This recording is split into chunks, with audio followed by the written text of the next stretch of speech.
Hi dears, ഇന്ന് നമ്മൾ നല്ല സോഫ്റ്റായിട്ടും ഒട്ടും കട്ട കെട്ടാതെയും ഇതേ രീതിയിൽ നല്ല തരിതരിപ്പായിട്ട് എങ്ങനെ ഗോതമ്പ് പൊടി കൊണ്ട് പുട്ടുണ്ടാക്കുക എന്നുള്ളതാണ് കേട്ടോ നോക്കുന്നത്.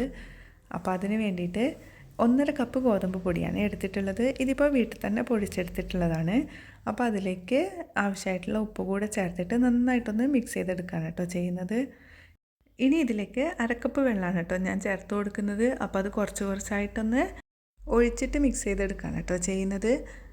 മൊത്തത്തിൽ ഒഴിച്ച് പോയി കഴിഞ്ഞാൽ മൊത്തമായിട്ട് അത് കട്ട കെട്ടിപ്പോകാൻ ചാൻസ് ഉണ്ടാവും. അപ്പോൾ കുറച്ചായിട്ട് വെള്ളം ചേർത്തിട്ടൊന്ന് മിക്സ് ചെയ്തെടുക്കുകയാണ് കേട്ടോ ചെയ്യുക. അപ്പോൾ ഈ ഒരു പാകത്തിലാക്കിയിട്ട് ഞാൻ മിക്സാക്കി എടുത്തിട്ടുണ്ട്. ഓരോ ഗോതമ്പ് പൊടിക്കും അനുസരിച്ചിട്ട് വെള്ളത്തിൻ്റെ അളവിൽ മാറ്റം ഉണ്ടാകും കേട്ടോ. അതുകൊണ്ട് തന്നെ വെള്ളം ഒഴിച്ച് നോക്കുന്ന ടൈമിൽ കുറച്ചായിട്ട് ചേർത്തിട്ട് കുഴച്ചെടുക്കാൻ വേണ്ടിയിട്ട് ശ്രദ്ധിക്കണേ. ഇപ്പോൾ നോക്കുന്ന സമയത്ത് തന്നെ മനസ്സിലാകും അത്യാവശ്യം നന്നായിട്ട് കട്ട കെട്ടിയിട്ടാണ് കേട്ടോ നമ്മുടെ ആ ഒരു മാവ് ഇരിപ്പുള്ളത്. അതുകൊണ്ട് നമുക്ക് ആ ഒന്ന് കട്ട ഉടച്ച് കളയാൻ വേണ്ടിയിട്ട് മിക്സിയുടെ ജാറിലേക്കാണ് കേട്ടോ ഇട്ട് കൊടുക്കുന്നത്. മുഴുവനായിട്ട് ഇട്ട് കൊടുക്കുന്നില്ല, പകുതി മാത്രമേ ചേർത്ത് കൊടുക്കുന്നുള്ളൂ. എന്നിട്ട് അതൊന്ന് പൾസ് ചെയ്തെടുക്കുകയാണ് കേട്ടോ ചെയ്യുന്നത്. ഒറ്റ തവണ പൾസ് ചെയ്തിട്ട് ഈ ഒരു പാകത്തിലാക്കിയിട്ടാണ് എടുക്കുന്നത്. ഇനി ബാക്കിയുള്ള മാവും കൂടെ നമുക്ക് മിക്സിയുടെ ജാറിലേക്ക് ഇട്ട് കൊടുത്തിട്ട് ഒരു തവണ പൾസ് ചെയ്തെടുക്കാം കേട്ടോ. അപ്പോൾ 2-3 പ്രാവശ്യമൊക്കെ പൾസ് ചെയ്യുന്ന ടൈമിൽ അത് മൊത്തത്തിലങ്ങ് കട്ടയാകാൻ വേണ്ടിയിട്ട് ചാൻസ് ഉണ്ട്. അതുകൊണ്ടാണ് കേട്ടോ ഒറ്റ തവണ പൾസ് ചെയ്തെടുക്കുന്നത്. ഇനി നമുക്കിത് പുട്ടുണ്ടാക്കിയെടുക്കാം. അപ്പോൾ അതിന് വേണ്ടിയിട്ട് പുട്ടുപാത്രം എടുത്തിട്ടുണ്ട്. അതിലേക്ക് ഇത്തിരി തേങ്ങയാണ് ആദ്യം ചേർത്ത് കൊടുക്കുന്നത്. അതിനുശേഷം നമ്മൾ 2 തവി ഗോതമ്പ് മാവും കൂടി ഇട്ട് കൊടുക്കുന്നുണ്ട്. വീണ്ടും തേങ്ങ ചേർത്ത് കൊടുക്കുക. അങ്ങനെ 3 പീസ് ആക്കിയിട്ടാണ് കേട്ടോ നമ്മളിവിടെ പുട്ടുണ്ടാക്കിയെടുക്കുന്നത്.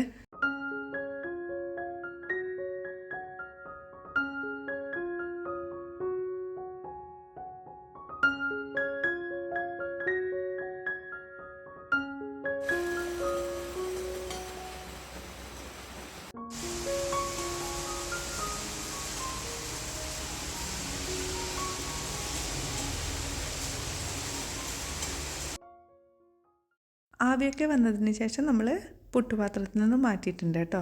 അപ്പോൾ നമ്മുടെ പുട്ട് ഇവിടെ റെഡി ആയിട്ടുണ്ട്. നല്ല ടേസ്റ്റാണ് കേട്ടോ ഈ ഒരു രീതിയിൽ കഴിക്കാൻ വേണ്ടിയിട്ട്. വളരെ സിമ്പിളായിട്ട് നമുക്ക് ഉണ്ടാക്കിയെടുക്കാൻ വേണ്ടിയിട്ട് പറ്റും. ആ ഒരു മിക്സിയുടെ ജാറിൽ വെച്ചിട്ട് ഒന്ന് പൾസ് ചെയ്തെടുക്കുന്ന ആ ഒരു പണി മാത്രമേ ഉള്ളൂ കേട്ടോ. അപ്പോൾ ഇത്രയേ ഉള്ളൂ. എല്ലാവർക്കും ഇന്നത്തെ ഈ ഒരു വീഡിയോ ഇഷ്ടമായെന്ന് കരുതുന്നു. വീഡിയോ കണ്ട് ഇഷ്ടമാണെങ്കിൽ ലൈക്ക് ചെയ്യാനും അതുപോലെ തന്നെ സബ്സ്ക്രൈബ് ചെയ്ത് സപ്പോർട്ട് ചെയ്യാനൊന്നും മറക്കരുതേ. അപ്പോൾ മറ്റൊരു നല്ലൊരു വീഡിയോ ആയിട്ട് നമുക്ക് വീണ്ടും കാണാം. Thank you.